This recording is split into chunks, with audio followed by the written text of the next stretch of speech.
ವರ್ಷ 3.25 ವರ್ಷ ಆಯಿತು. ಈಗ ಜ್ಞಾನೋದಯ ಆಯ್ತಲ್ಲ, ಇಲ್ಲಿಯ ಸಮಸ್ಯೆಗಳ ಬಗ್ಗೆ ಮಾನ್ಯ ಶಾಸಕರಿಗೆ ಜ್ಞಾನೋದಯ ಆಯ್ತಲ್ಲ ಅನ್ನುವಂಥ ಒಂದು ಸಂತೋಷದ ಬಂದ. ಯಾಕಂತ ಹೇಳಿದ್ರೆ ಇವತ್ತು ನಮ್ಮ ಜಿಲ್ಲೆಯಲ್ಲಿ ಇವತ್ತು ಒಟ್ಟಿಗೆ ಪಿಂಚಣಿ ಫಲಾನುಭವಿಗಳು 1,50,050 ಕೇಂದ್ರ ಬಿಜೆಪಿ ಸರ್ಕಾರ ಸಭೆ ನಡೆಸಿ ಅದನ್ನು 35,000 ಸೀಮಿತಗೊಳಿಸಬೇಕು ಅಂತೇಳಿ ಆದೇಶ ಮಾಡಿದೆ. ಅಷ್ಟೇ ಸಂಖ್ಯೆಯವರಿಗೆ ಮ್ಯಾಚಿಂಗ್ ಗ್ರಾಂಟ್ ನಾವು ಕೊಡ್ತೇವೆ ಅನ್ನುವಂಥ ರೀತಿಯಲ್ಲಿ ಆದೇಶ ಮಾಡಿದೆ. ಈ ಹಿಂದೆ ಕಾಂಗ್ರೆಸ್ ಪಕ್ಷದ ನೇತೃತ್ವದ ಸರ್ಕಾರ ಆಡಳಿತವಿರುವ ಸಂದರ್ಭದಲ್ಲಿ ಪಿಂಚಣಿದಾರರ ಆದಾಯ ಮಿತಿ 12,000 ಇತ್ತು. ನಂತರ 15,000ಕ್ಕೆ ನಿಗದಿಗೊಳಿಸಿದ ಸರ್ಕಾರ. ಆದರೆ ಸರ್ಕಾರಿ ಆದೇಶ ಕಂದಾಯ ಸಚಿವರ ಸಭೆ ಮತ್ತು ಪುನಃ ಸರ್ಕಾರದ ಆದೇಶ ಪ್ರಕಾರ 2011ರಲ್ಲಿ, 2020ರಲ್ಲಿ, 2021ರಲ್ಲಿ 3 ಆದೇಶದಲ್ಲಿ ಪಿಂಚಣಿದಾರರ ಆದಾಯವನ್ನು 32,000ಕ್ಕೆ ಮೇಲ್ಪಟ್ಟವರಿಗೆ ತಿರಸ್ಕರಿಸುವುದಕ್ಕೆ ಆದೇಶ ನೀಡಿದೆ. ಆದೇಶ ಪತ್ರ ಇದೆ. ಇದು ಬಿಜೆಪಿ ಸರ್ಕಾರ ಎಂಬ ಪ್ರಶ್ನೆಯಲ್ಲಿ ಮಾಡಿರುವಂತಹ ಆದೇಶ ಪತ್ರ. ನಮ್ಮ ಸರ್ಕಾರ ಬಂದ ನಂತರ ಯಾವುದೇ ಆದೇಶ ಮಾಡಿಲ್ಲ. ಇವತ್ತು 32,000ಕ್ಕೆ ಅವರು ಮಾಡಿದಂತ ಆದೇಶದ ಮೇರೆಗೆ ಕೇಂದ್ರ ಸರ್ಕಾರ 35,000ಕ್ಕೆ ಸೀಮಿತಗೊಳಿಸಬೇಕು ಅಂತ ಆಧಾರದ ಮೇರೆಗೆ ಅಧಿಕಾರಿಗಳು ಇವತ್ತು ಪಟ್ಟಿ ಮಾಡಿ ಇಟ್ಕೊಂಡಿದ್ದಾರೆ. ಅದನ್ನು ತಿರಸ್ಕಾರ ಮಾಡಿಲ್ಲ.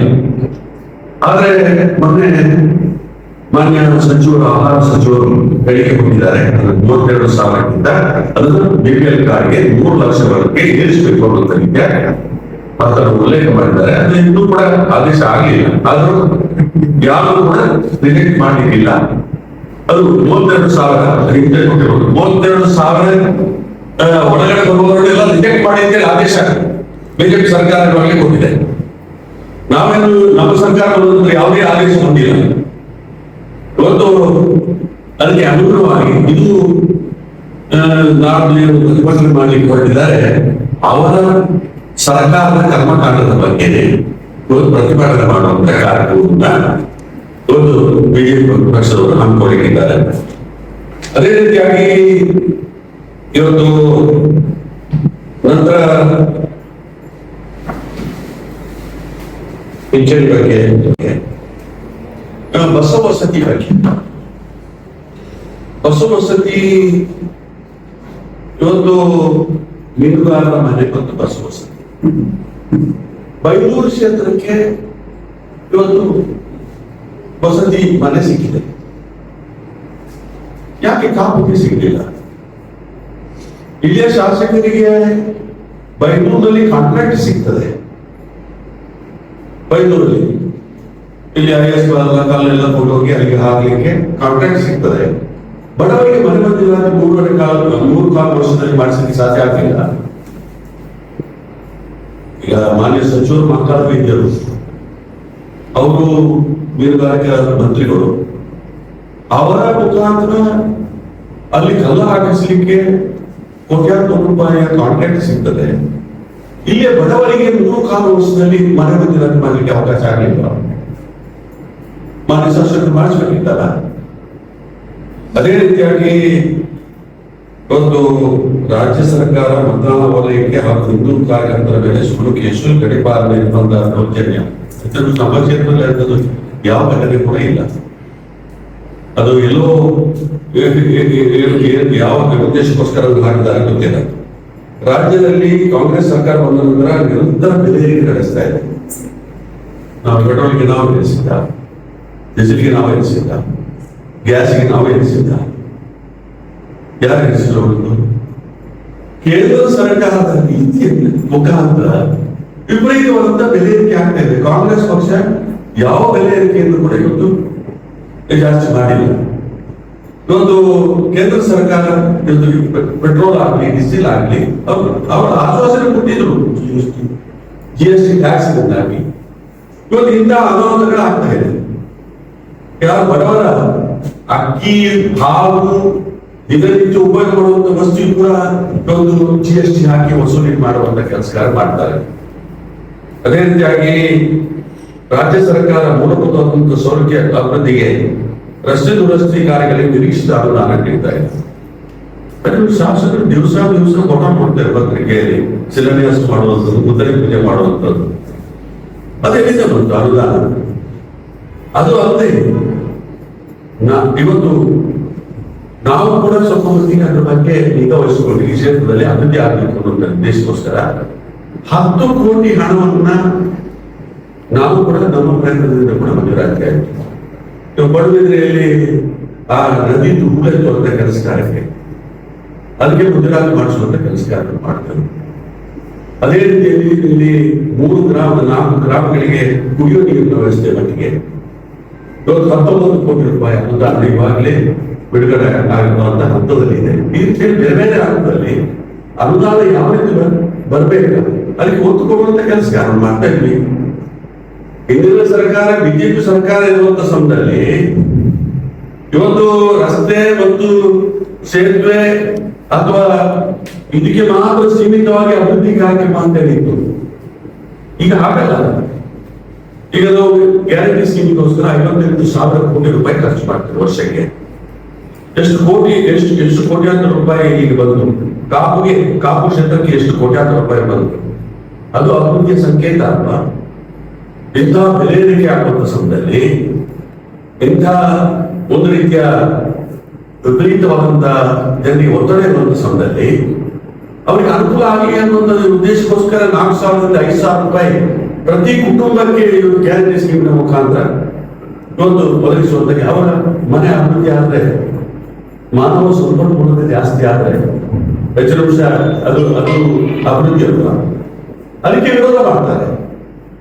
ಅಂತ ಕಾರ್ಯಕ್ರಮಕ್ಕೆ ವಿರೋಧ ಮಾಡ್ತಾರೆ. ಈ ಕ್ಷೇತ್ರದಲ್ಲಿ ಒಂದು ಕೋಟ್ಯಾಂತರ ರೂಪಾಯಿ ಬರೋದಕ್ಕೆ ವಿರೋಧ ಮಾಡ್ತಾರೆ. ಆದ್ರೆ ಇವತ್ತು ಬರೇ ರಸ್ತೆ ಅಭಿವೃದ್ಧಿ, ಬರೇ ಇವತ್ತು ಸೇತುವೆ ಅಥವಾ ಇಂಥದ್ದು ಮಾತ್ರ ಅಭಿವೃದ್ಧಿ ಅನ್ನುವಂಥ ರೀತಿಯಲ್ಲಿ ಆ ಕಲ್ಪನೆ ಸರಿಯಲ್ಲ. ಅಕ್ರಮ ಸಕ್ರಮ ಅರ್ಜಿ ತಿರಸ್ಕೃತ ಅಂತ ಹೇಳಿದ್ರು. ಇವತ್ತು ನನ್ನತ್ರ ಒಂದು ಪಟ್ಟಿ ಇದೆ. ಇವತ್ತು ನಾನು ಶಾಸಕನಾಗಿರುವಂತ ಸಮಯದಲ್ಲಿ ಇವತ್ತು ಸಾಧಾರಣ 19 ಬೈಠಕ್ಗಳನ್ನು ಮಂಡಿಸಿದೆ. ಇಲ್ಲಿ ಕಾಪುನಲ್ಲಿ ಮಾಡಿದೆ. ಅದರಲ್ಲಿ ಸಾಧಾರಣ 171 ಮಂದಿಗೆ ಮಂಜೂರಾತಿ ಮಾಡಿದ್ದ ಅಕ್ರಮ ಸಕ್ರಮದಲ್ಲಿ. ಇವರ ಅವಧಿಯಲ್ಲಿ 240 ಮಂದಿಗೆ ತಿರಸ್ಕಾರ ಆಗಿದೆ ಕಾಪುನಲ್ಲಿ. ಇದನ್ನ ಅಷ್ಟೇ ಸಂಸದಿಗೆ ಹೇಳಿಸಿ ನಾವು 271 ಮಂದಿಗೆ ಮಂಜೂರಾತಿ ಮಾಡಿದ್ದು ಅಂದ್ರೆ 201 ಜನರಿಗೆ ತಿರಸ್ಕೃತ ಆಗಿದೆ. ಅದೇ ರೀತಿಯಾಗಿ ಅಲ್ಲಿ ಇವತ್ತು ಉಡುಪಿ ಜಿಲ್ಲೆ 10 ಗ್ರಾಮದಲ್ಲಿ ಅಲ್ಲಿ ಸಾಧಾರಣ 800ಕ್ಕಿಂತ ಮಿಕ್ಕಿ ಇವತ್ತು ಅರ್ಜಿಗಳು ಇವತ್ತು ರಿಜೆಕ್ಟ್ ಆಗಿದೆ. ಅವರಿಗೆ ಹಕ್ಕುಪತ್ರ ನಾವು ಮಂಜೂರಾತಿ ಮಾಡಿದ್ರು ಕೂಡ ಹಕ್ಕುಪತ್ರ ಕೊಡಲಿಲ್ಲ. ಇವರು ಮಾಡಿರುವಂತದ್ದು ಸಮಿತಿ ಮಂಡಿಸುವಂತದ್ದು ನಮೂನೆ ಪ್ರಕಾರ 8 ಅರ್ಜಿ ಮಂಜೂರಾತಿ ಆಗಿದೆ. ನಮೂನೆ ಅಯೋಧ್ಯೆ ಪ್ರಕಾರ 11 ಅರ್ಜಿ ಮಂಜೂರಾತಿ ಆಗಿದೆ ಕಾಪಿನಲ್ಲಿ, ಅಲ್ಲಿ ಬೇರೆ ಇರ್ಬೋದು. ಈ ರೀತಿಯಲ್ಲಿ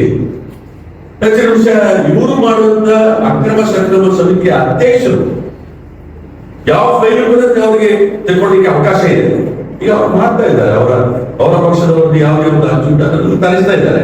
ಅದೇ ರೀತಿಯಲ್ಲಿ ಎಲ್ಲರೂ ತರಿಸ್ಬೋದಲ್ಲ, ಅಧಿಕಾರಿಗಳ ಎಲ್ಲ ಬಡ್ಡಿ ತರಿಸ್ಬೋದಲ್ಲ. ಅಧಿಕಾರಿಗಳ ಹಂತದಲ್ಲಿ ತಿರಸ್ಕೃತ ಆಗ್ತಿರ್ತಾರೆ.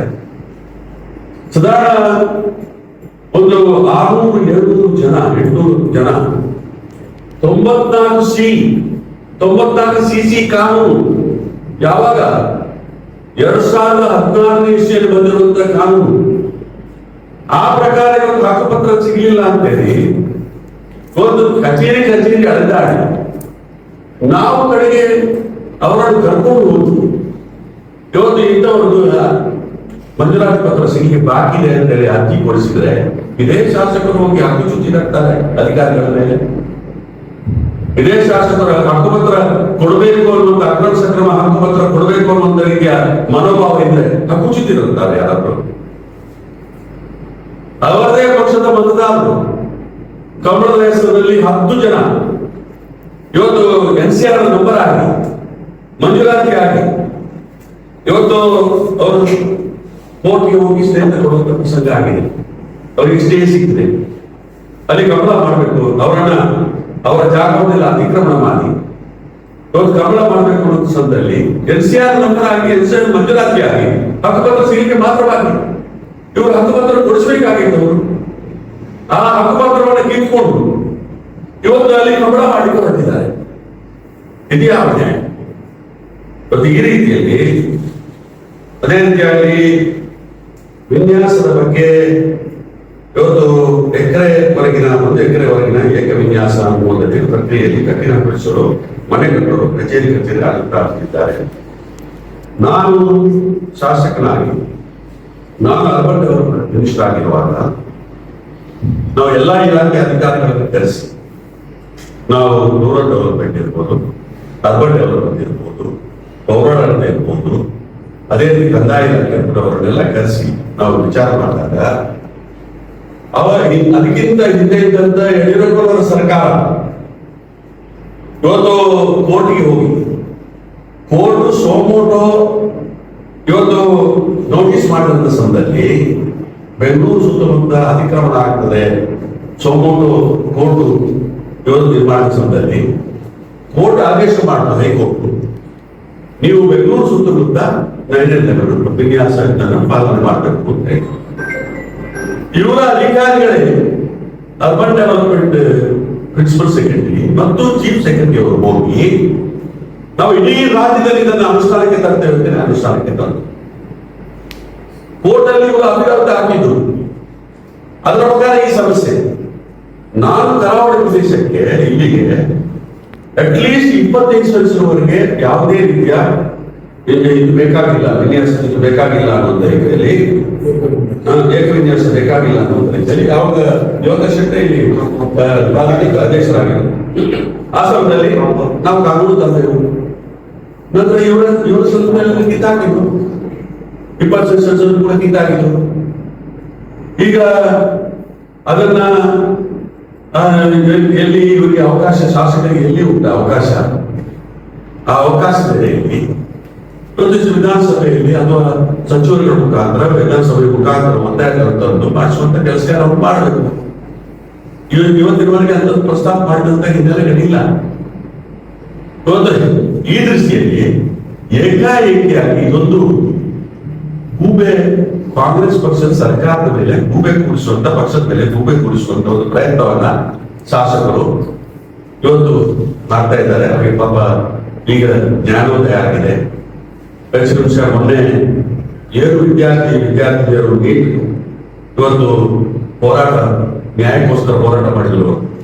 ಅದು ಅರಾಜಕತೆ ಹಾಗೂ ಕಾಂಗ್ರೆಸ್ ಪಕ್ಷದ ಸರ್ಕಾರದ ಜನವಿರೋಧಿ ನೀತಿ ಅಂತ ಹೇಳ್ತಾರೆ. 23 ಲಕ್ಷ ವಿದ್ಯಾರ್ಥಿನಿಯರು ನೀಟ್ ಪರೀಕ್ಷೆಯಲ್ಲಿ ಭಾಗವಹಿಸಿದ್ದಾರೆ. ಇವತ್ತು ಅದರಲ್ಲಿ ಭ್ರಷ್ಟಾಚಾರ 152 ಬಾರಿ ಈ ದೇಶದಲ್ಲಿ ಪ್ರಶ್ನೆ ಪತ್ರಿಕೆ ಸೋರಿಕೆ ಆಗಿದೆ. ನ್ಯಾಯ ಕೊಡಿ ಅಂತೇಳಿ ಇವತ್ತು ನ್ಯಾಯ ಕೊಡಿ. ಈಗ ನಂತರ ಪರೀಕ್ಷೆ ಮಾಡಿದ್ರು 2 ಸಲ, 19 ಲಕ್ಷ ಮಾತ್ರ ಭಾಗವಹಿಸಿದ್ರು. 2 ಲಕ್ಷ ವಿದ್ಯಾರ್ಥಿಗಳು ವಂಚಿತರಾದರು. ಅದು ಕೂಡ ರಿಸಲ್ಟ್ ನಲ್ಲಿ ಆ ಪರೀಕ್ಷೆಯಲ್ಲಿ ಹೆಚ್ಚಿಗೆ ಅಂಕ ಪಡ್ಕೊಂಡವರಿಗೆ ಎಲ್ಲ ಇವತ್ತು ಹಿನ್ನಡೆ ಆಗಿದೆ.